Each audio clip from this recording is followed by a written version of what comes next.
Great cover for increased pricing. CEOs say Trump's policies help them gouge customers. What? Yeah, That thing that's supposed to be not okay.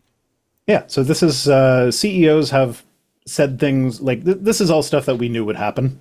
But like the CEOs of like there have been a couple that have actually come out and said like Aaron Jadgf. That's too many consonants in a row. GDF. How am I supposed to say that? Jagdfeld. GDF or DTD. I don't know. So many CEOs are down to die these days. Maybe that's a typo. Someone's cat walked across the keyboard while they typed this person's name. It's really Johnson, but that's what the cat typed. Just you, yourself, and your Johnson? Yeah, so he remarked in the regarding the report, even if we have metals that weren't impacted directly by tariffs, the indirect effects of tariffs is that it gives steel producers and the mills and other fabricators great cover for increased pricing in some cases. And then that's not a good thing. That's so not a good thing. Told investors, this is executives talking to investors because that's part of the capitalist hellscape that we live in is that at least in the States, it is a legal requirement that the board of directors of a company do everything they can to maximize profits for investors, not maximize quality for the consumers, not make the consumers' time good, like maximize profit for investors. That is why there's so much garbage slop that nobody wants. Like the reason AI is being forced into everything, even though nobody wants it for the most part, is because these companies have invested millions, if not billions of dollars into AI tech, and they haven't figured out what to do with it yet, but they have to find a way to maximize the profits for the shareholders. So they say, oh yeah, see, we're using AI here and it's going to revolutionize everything. So stock price go up and you guys like me. That shit annoys the piss out of me because like there's uses for large language models. There are. We've talked about it a lot of times on the show. Yeah. There's ways to make them function, but like one of those ways should not be listening in on me while I'm while I'm near my phone and then popping up and just explaining random things to me. I don't fucking need that. I need less of whatever the fuck that is all the time in my life. Yeah. No, the reason I use DuckDuckGo primarily now is because Google does not let you turn off Gemini results. DuckDuckGo used to be only pushed by fucking right-wingers for the most part on YouTube. Do you remember that? Yeah, I remember that. But they'd be like, Google is woke. Because that's the one where they don't save your stuff so you can search for your child porn on there. Like, that used to be pushed only by fucking right-wingers who wanted to do shady shit. That's all it was. And now, it's like, oh no, you still want to end up using this because it lets you dodge the dumb shit that Google is trying to throw into everything. Like,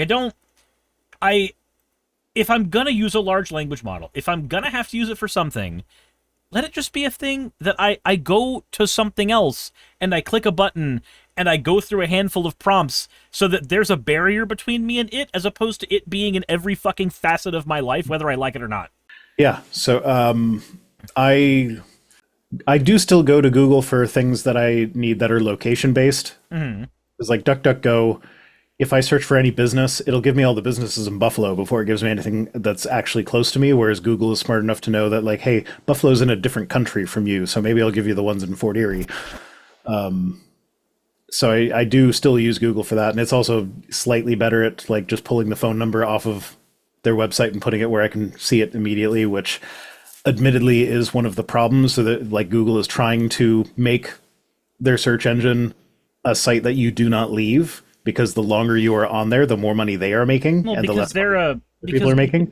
Because Google's primary business model is in advertising. Yeah. And the advertising business model will always favor the amount of time it can waste for you more than anything. What was it? Yeah, that's why when you look up a recipe, you have to read about how this was my grandmother's favorite recipe, and making it makes me think of the smell of the flowers in southern Italy. And that's wonderful, ma'am. Reading this makes me want to fucking dome you. No. Except those were all written by large language models now. So... Used to be a human had to sit down and waste their time writing that bullshit. with Now what's they can. what's Now the with fun just quote? a prompt, you can get the longest story you could imagine pumped out. What's that fun quote where if a service is being offered to you entirely free of charge, then perhaps the product on offer is actually you. Yeah, no, that's not perhaps. Yes. Duct Tape Jape is saying, I got a new laptop at work and has a dedicated Copilot button in place of the right control. Except I work at a bank, the security is big there, so all AI systems, including Copilot, are currently blocked. Yeah, so fun fact, those PCs that were marketed as Copilot PCs, I have one of them in the house. The reason we have it has nothing to do with AI. It's because the processors that are in them are super duper efficient, and so the battery lasts fucking forever. So Because it the has to reason we process got a it- language model. Yeah, but we don't do that. I don't think she's ever used the Copilot button. So you on just that have a super strong computer. Yeah, no, it's just so it's for Heidi. She takes it to work, and you know our household is full of neurodivergence. So there's a non-zero chance she's going to forget the power cord. So we need one that's going to be able to survive that. That's it. That's the reason we have it. And because that's all we needed it for, we actually got one of the cheaper ones. So, but yeah. Rain B says, my laptop has a Copilot button too, and I didn't realize that when I ordered it. Rip right control button. Yeah. Well, I mean, I never use the right control button anyway, personally.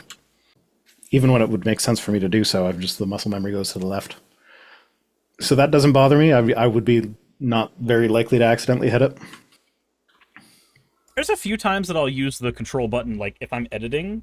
I remember that what was it in Adobe back when I was using that? Control K, I think was one of the hotkeys for it for like splitting up a timeline. So I'd almost always have to use the right control button for that. But like I use DaVinci now, and on that one is Control B, which is way easier to do with the left. So like there's some stuff that I've used it for in the past. Not a lot. So any shortcuts that I use frequently, I have mapped to a button on, like I have 8 macro buttons on my keyboard, and I have 1, 2, 3, 4, 5, 6 macro buttons on my mouse. And then on top of that, I have this thing, which I use for editing, this is just macro buttons and dials and knobs and stuff. And so I spend so much time working on making my workflow more efficient that it actually, I don't know long term that it will actually work out to have saved me any time. It always will, though. It probably. So I've had a lot of that stuff where my YouTube shorts that I do now, I don't do any editing for them. It's all stuff that I have set up on my Stream Deck where it will pop up my here's all my socials feeds, here's where it will do a cut. All of that stuff is set to just happen on my Stream Deck so that I don't have to spend time in the editing software afterwards. It took me a day to get it all set up and built, but I feel like it saved me a lot of time in the long run. Yes, Duramo's asking, one of those mutant multi-button mice? Yeah, I have the Logitech G502. Yeah, G502. Good little mouse. Got lots of buttons. This thing is the tour box. And so I have this set up. When I'm in Premiere, I don't need my keyboard. It's just this and my mouse. And it's great. I love it. I don't even do most of my editing anymore, but I still use this thing. I edit my Meathead Monday videos. Let's do Gary hat. Thank you for the hat, Sean Helfin. So yeah, I edit the Meathead Monday videos myself, and I use my toolbox for it. And it's even the shortcuts that I Control S is double tap the side button, and that's how I save. So because it's either my hand's already here for all the stuff that I'm doing already. I could either move my hand, or I could just have a button there. Now, I have that mouse. Sadly, it's beginning to not work properly unless it's plugged in. I also have the wired version of that mouse. That's the one I take traveling. Renegade says, my tech teacher said anything worth doing once is worth automating. See, I have a similar thought, but my thought... Anything worth doing twice? Because once would... I don't know. See, my thought on it's a little different. It's not anything worth doing once is worth automating. It's anything that I must do several times is worth being incredibly lazy about. Yes. And that's exactly what I recognize. This is, if you want to find the most efficient people in the world, I have a friend who works in the tech industry and has said this to me before. Anytime that I think I'm too lazy, he goes, the people that are going to find you the most efficient route to do anything are also the most lazy. You want the laziest people possible working for you in tech. I have said this multiple times, I think, on this channel, is that I don't think society would exist without laziness. It's like, why, like, chasing that mammoth is hard. What if I just built a fence and trapped the mammoth so I didn't have to chase it?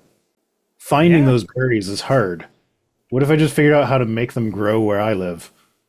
Like, every human invention that has, like, maximized efficiency or made something work better or whatever has been out of laziness. I don't want, like, the Archimedes screw. I don't want to carry a bunch of buckets of water up the hill. What if I just had a device that I could stand at the top and go like this, and it brings the water to me? That's laziness. And then your king kills you and takes the idea and then claims that it was his, brought down by the royal gods or some shit. Yeah. Sure. But, society runs on laziness. And then Justice has autism. Yeah, tism combined with laziness is the powerful thing. Laziness gives you the motivation. That also says automated sex. Yes, have you heard of sex bots? I would love to have a sex robot. So laziness gives you the motivation. Tism gives you the focus. Yes. That's how it is. Yeah, like automated sex. Could you imagine? Like, I have a standing desk. I could, if I had a robot giving me blowjobs while I was working, you know how much more work I'd get done? You wouldn't have to do the in the middle stop and wank to get the extra dopamine. You know what? It's good for focus. I'm glad I'm not the only one that does that. Okay. It actually helps focus. That's so just so you guys know, if you've watched a Magic the Gathering video of mine, I promise you I masturbated before it. Yeah. No, because that editing wasn't getting done any other way. A lot of my videos too, man, because there are times, like, if I find myself drifting and like going to YouTube too much or feeling tired or whatever, it's just like, you know what, I'm just gonna have a wank, and now I can focus again. It's such a useful tool. It's for productivity, damn it. Hey, thanks for making it to the end of the video. I really could not do any of this without all of you. Those of you watching, and especially those of you who support me on Patreon. I wanted to go ahead and take a minute to thank all of you who do that, because with YouTube being what it is these days, I really cannot do this full time without the support from each and every one of you. Those people would be Red Joker, Purple Poundini, Jemshin, Britzkrieg, Jupe the Malignant, Michael, Ravalern, Mabbity Babbity, Astral Frontier, Tales of Atonement, Nixie Chan, Kiri Artemis, Limor Pinku, Love Bunny Games, Victorian Alchemist, I'm not saying the last part of that, and you know that, Aurora, Leela Ururaka, Arcton Arclacier, Kiratorian, Dren Hadamata, Jordan M, John L, Lord Bleck, Smiling Game Master, and Fireshard. Thank you so very much. But since you're here, why not go ahead and try watching another one? There should be one that's on the screen right now. And if you are a patron of mine, I wanted to go ahead and thank you again for all of your support. There is still a video you could press though, if you'd like. I would appreciate it. Just a little bit.